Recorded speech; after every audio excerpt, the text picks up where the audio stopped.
Welcome to SK Wealth Academy Podcast 112. Why the world would be a drastically better place if everyone found purpose in life.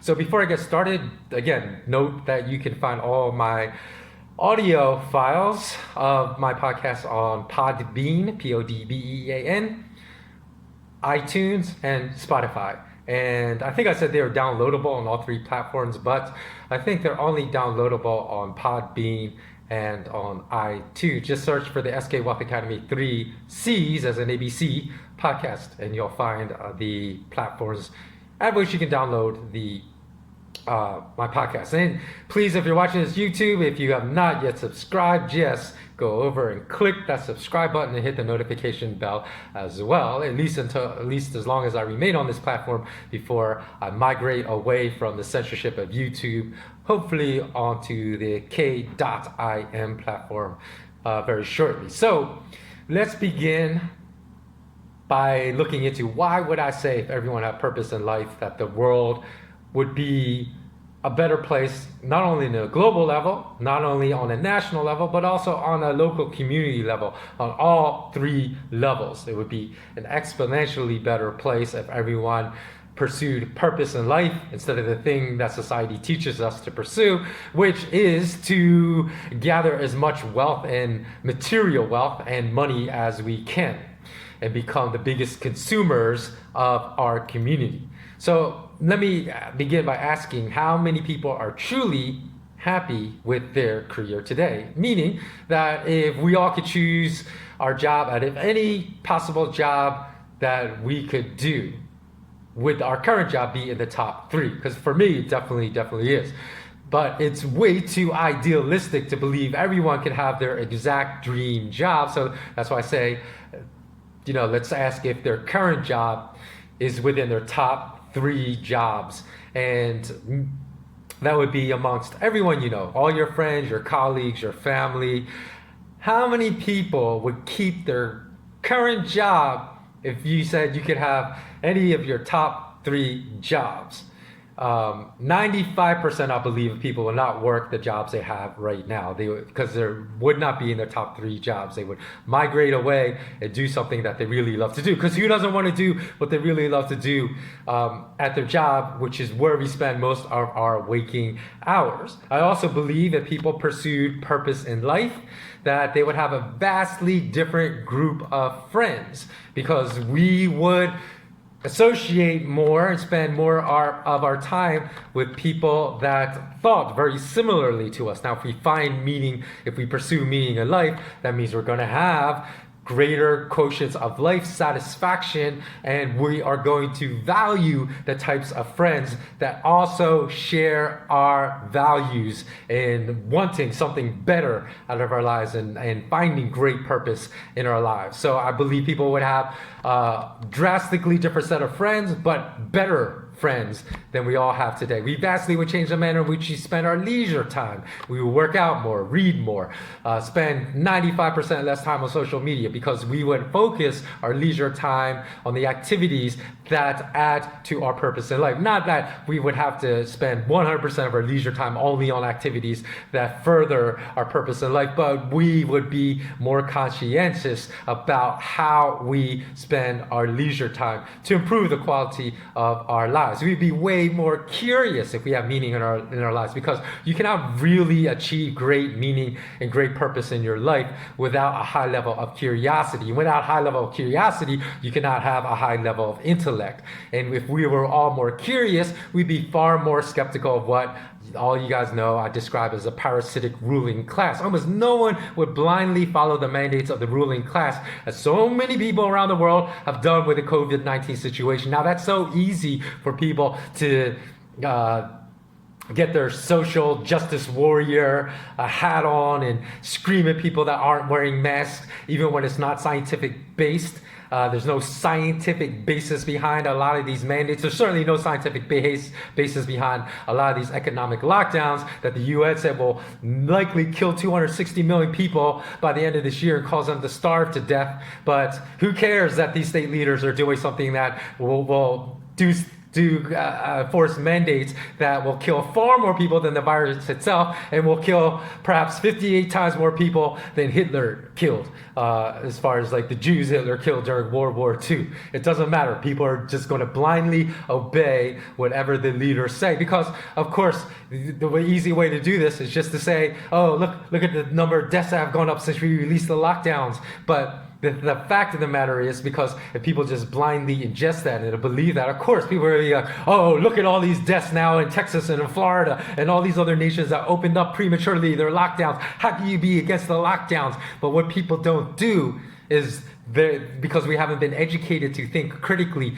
they don't bother assessing how these statistics are compiled, and if they did, they would see that these deaths don't apply to just healthy people dying from being infected with coronavirus. They could have had cancer, were terminally ill already, and then they tested positive for coronavirus, but that's not what they die for, coronavirus death. And as far as the deaths that are attributed, because they just say, oh, the deaths are going up. Yeah, it's because you ruined a lot of people's financial lives and the suicide rates are going up. But they attribute the suicides that are attributable to the unconstitutional economic lockdowns to coronavirus, right? And then people see that, oh my God, all these people are dying from coronavirus. I gotta be a social justice warrior and try to shame all the people that don't wear masks when they're out, are not for keeping our borders shut, are not for demanding that people stay at home and ruin their financial lives. Because if you're curious, you will always challenge the narratives that exist without any proof or evidence or no scientific basis if you dig for the truth. So no one can achieve great things without being curious.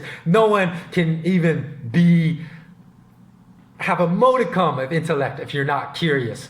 And I'm not saying that everyone needs to achieve great things to have a strong purpose in life. Someone may be a farmer and feel great purpose, because that is great, fulfilling a great purpose, feeding others, producing food that provides sustenance to others. That's wonderful. Another person may be a teacher, feel great purpose because they're helping to raise the children and young adults in their community, and that is also a wonderful mission. But not even all great achievements have to contribute to building a better world. They may simply contribute to a greater understanding of ourselves and our place in this universe. For example, perhaps a astrophysicist discovers that there are someone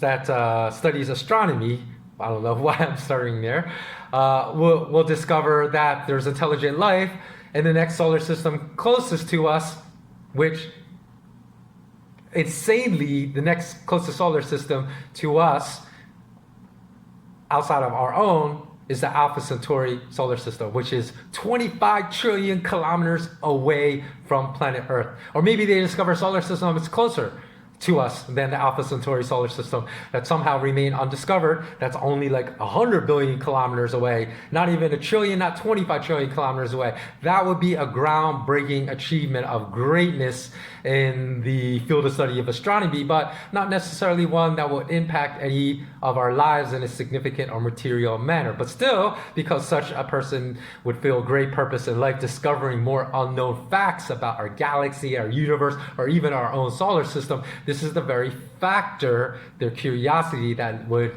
lead to such a great discovery.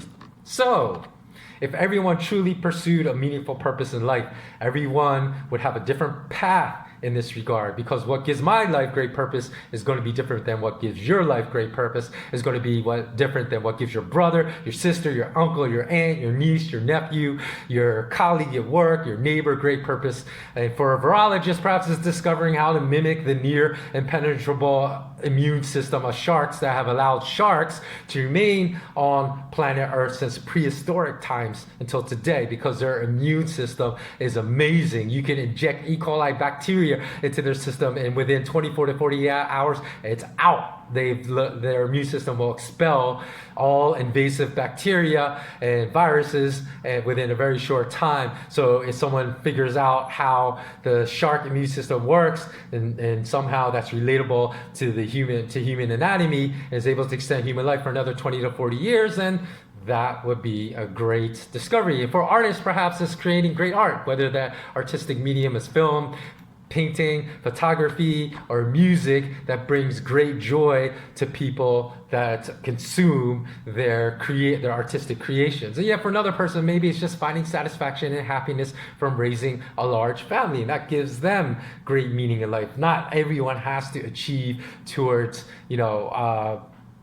what we all would consider to be these great achievements in this world. But one thing for certain is also that the level of anxiety and depression in societies all around the world would drastically decrease, as well as the rate of suicides, if everyone chose purpose over material wealth as their goal in life, as purpose leads to a much higher level of satisfaction in life, whereas you're not as likely to take your own life, whereas money only amplifies the essential nature of what you are when you come into that money. So if you're a poor, greedy, mean-spirited narcissist that wins a $10 million or 15 million euro lottery, guess what?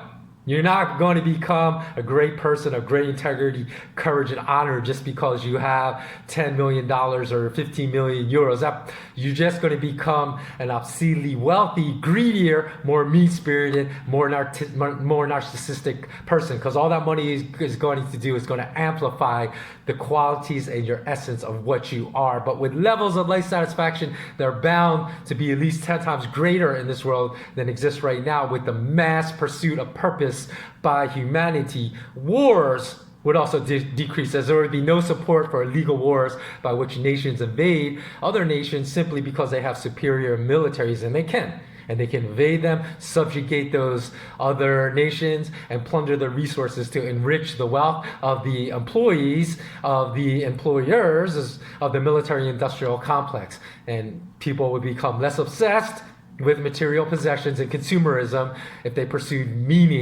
meaning in their lives and purpose in their lives, and they would extract less satisfaction from material goods. So another benefit from the surge in curiosity that would be a consequence of a redirected focus on purpose and meaning in life instead of our current focus on money and material consumerism as the mark of great success in this world would be a population that at a minimum would be twice as intelligent as the one that populates the world today. Because as I mentioned before, curiosity is essential to intellect. There's not too many curious people in this world today. So as people became more intelligent instead of dumber, because I feel like society becomes like more and more dumb every single year, or dumber and dumber every single year, that people would discard many of the what are considered essential pillars of society today, like schooling, that's largely failed to educate people, and they would replace that with a more noble pursuit of education. So it would be irrelevant whether the pursuit of education was achieved by a complete overhaul and reform of the schooling system, of the academic system, which is currently needed to reinstill the pursuit of education as a primary pillar of schooling today, or whether it was achieved by a mass exodus from the academic system in favor of self-educational pursuits. So the one positive truth that came out of this lockdown, I feel, is the fact that many privileged young adults that attended schools like Princeton, Harvard, Yale, Brown, Dartmouth, Oxford, Stanford, MIT have been forced to take virtual classes online, during which they were confronted with the realization of how crappy the quality of their so-called education really is. Because having realized that not most of us, not they, right? Because if you're privileged, your parents are paying everything. But their parents are paying $65,000 a year at these so-called elite schools, and they're not receiving a superior education, but only to receive a superior social currency of being recognized among your peers as quote-unquote elite for having this elite academic pedigree, but not elite educational pedigree, and for having access to superior social class networks to mingle with the rich and famous at these university campuses. So that is a positive that came out of this maybe the only positive that came out is economic lockdown worldwide. And greater curiosity, I strongly believe this, would also lead to better solutions to all the world's most pressing problems, like greed, narcissism, perpetual war, tyranny, terrorism, which we're receiving a lot of that from so-called democratic countries all around the world during this COVID lockdown, mass starvation, and hunger issues. We would all have better solutions because, as I said, the level of curiosity among the adult populations here, if people pursued meaning in their lives, it would elevate all the way to here. So with curiosity, we come better solutions. And all these problems will find better solutions. And we will also finally realize that at the root of all those problems I just named is the use of unsound money in the world and the monopoly central bankers have in enforcing monopolistic currency system of unsound, immoral fiat currency all around the world, as they are the central bankers, are the enabler and perpetuator of tyranny, terrorism, perpetual war, the massive inequality of wealth, where the 0.1% of the wealthiest in America now have accumulated as much wealth as the bottom 99% of the rest of the American population. It would also help people to get out of poverty, so we don't have these problems of 130 million people around the world facing mass starvation now, another 130 million being added to that for a total of 260 million because of these immoral leaders that have enforced all these economic lockdowns and not allowing the poorest of the poor to work to be able to earn the income they need to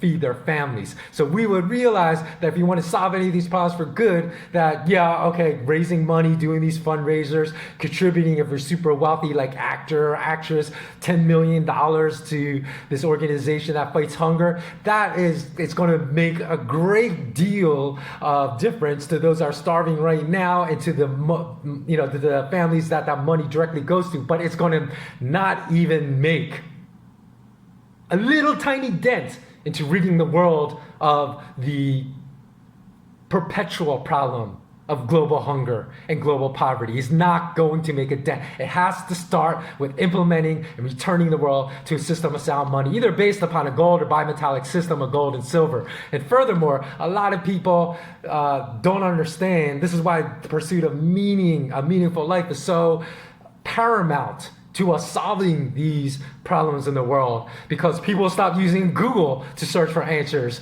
People will stop saying, oh, what's the answer to that? Google this, Google that, Google this. And then they would realize that Google is a biased search engine that was originated out of the, what's it called? It was a Department of Defense of the US government. Why is it a DARPA? It originated as a DARPA project out of the US Department of Defense. And they would realize that we're being fed state narratives, that the Google search algorithms are based upon what they want the world to believe, not upon the provision of truth and accurate information in the searches, but what they want the world to believe. Because if you conduct a search for the gold standard, and I've done this periodically over the last 5 years, and you'll learn this in my SK Watt Academy course, if the global COVID lockdowns ever end and I'm ever able to launch in my business and get it off the ground, that you'll learn that the first 3 pages of Google do not return any accurate information about a true and pure gold standard. So if you use Google to search for stuff, you're just going to dumb down yourself. And people say, well, what is the real gold standard? Well, it would take me a very, very long time to explain it, but I'm going to reserve that for students. But it's not anything groundbreaking. It's not anything brilliant that I came up with. It's just understanding your history of money that would allow you to understand what a true gold standard is. But since we're not taught the true history of money in school, nobody today that I've spoken to understands what a true gold standard is. Because what is contained in textbooks, academic textbooks, what's contained on the internet is all full of falsehoods and lies. And in fact, even the gold standards that existed in monetary history throughout the history of the world, that could be improved upon because of the advent of technology. So the definition of my true gold standard, my academy, you won't find anywhere else in the world, because I've updated it to make it even stronger because of the advent of technology that allows certain aspects of the gold standard to be strengthened that did not exist when true gold standards existed during historical times. Now, we would also understand a lot more about war the truth of war, because a lot of people in America don't even understand this. Okay, if I'm going to ask this, if you're American and watching, if you're not American and watching this, but are familiar with America, because I know that there's a lot of American expats now that have moved overseas that follow me. So they grew up maybe the first 10, 15, 20 years of their lives in America, and now live in Europe, now live in Asia. So you're familiar with the 50 American states. Answer this question. What U.S. states used to be part of Mexico? Okay, did you answer that in your head? Most people know Texas, right? They say, okay, part of... Oh, I'm sorry, it's not even Texas. What used to be parts... see, like I don't even know off the top of my head, so I have to look at my notes. What happened was, during the war, the U.S.-Mexico war, that when Mexico lost, they basically lost about 40% of the country. A lot of people don't know. 40% of Mexico is now America and American states. And U.S. President James Polk at that time, he was elected on a platform of expanding U.S. territory into Oregon and Texas. Okay, so... And he advocated expansion by any means necessary, right? Sounds like Malcolm X, by any means necessary, either through peaceful, or he didn't care if it had to be violent, through sending U.S. military troops to forcefully seize that land. So 1845, he successfully completed the annexation of Texas, and he sent U.S. Army troops to the area. And he sent a diplomatic mission to Mexico to try to negotiate the sale of the territory. Oh, so I guess Texas was part. I was correct. Oh yeah, I always thought Texas was, because I briefly lived in Austin, and you see a lot of Spanish words in in Texas cities. So there's like Guadalupe Street. There was I can't remember all, but there's like so many streets. Of course. Cities, San Antonio, San Jacinto, so on, except they don't pronounce the Spanish words correctly in Texas. But in any event, so in 1845, President Polk successfully annexed Texas, and then he sent a diplomatic mission to Mexico to try to negotiate the sale of the territory.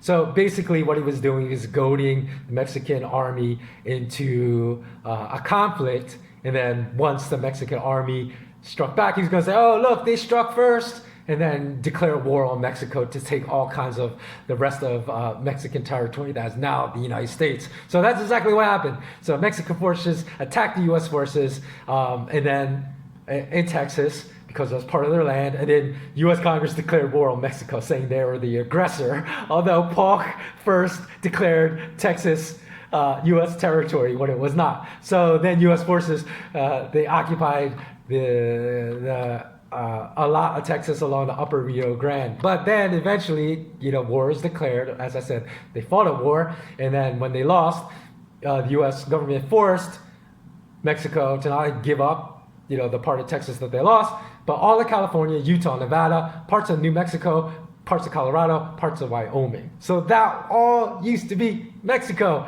and that appears to be 40% of the land of Mexico before the war with the United States. So just imagine this, because people say, oh, well, that was a different time, so that land is really still ours. But here's the problem when people discuss morality in those kinds of terms. Because what is moral, I don't care what is moral, 1,000 years ago is still correct, right today. What is right today is still right 500 years ago or 100 years ago. So if it was immoral back then, it's still immoral today. So time has nothing to do with it. So imagine if Russia stationed warships outside Hawaii, right? And this happened when the U.S.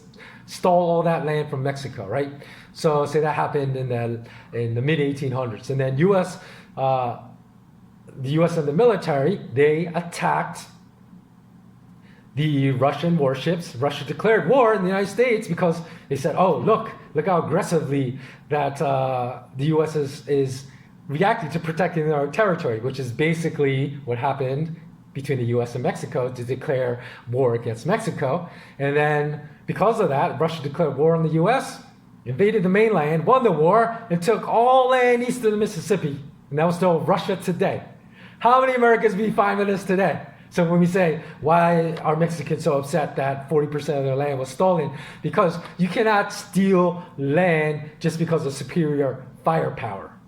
That might does not make right. Otherwise, like Russia, China, America could go steal land from every nation today because they have superior militaries to all other nations. And would people be okay with that today? If they wouldn't be, they shouldn't be okay with what happened back then. And in addition, okay, this is the whole thing that really shows the people's level of ignorance about a lot of politics that would be solved if people saw purpose and meaning in their lives today and were curious and really learned about history. Because the whole thing about Hong Kong, right? The Hong Kong protests being about democracy, about freedom. Well, here's the thing. A lot of people don't even understand the history of Hong Kong, especially a lot of Westerners, especially a lot of British and Americans that are all say, I'm in solidarity with the Hong Kong people, because the Qing dynasty ceded Hong Kong to the British in 1842. And that happened during the Treaty of Nanjing. And then there's the first Opium War, the second Opium War, because the Brits used and flooded Hong Kong with opium to control the people.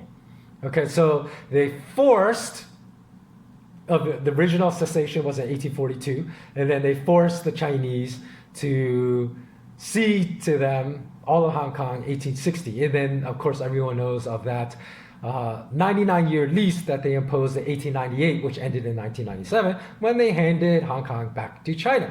So Hong Kong was originally Chinese territory. Okay, so when you have these people that say, oh, well, look at these people in Hong Kong, they don't like the totalitarian rules of China. But in reality, that's really China's land.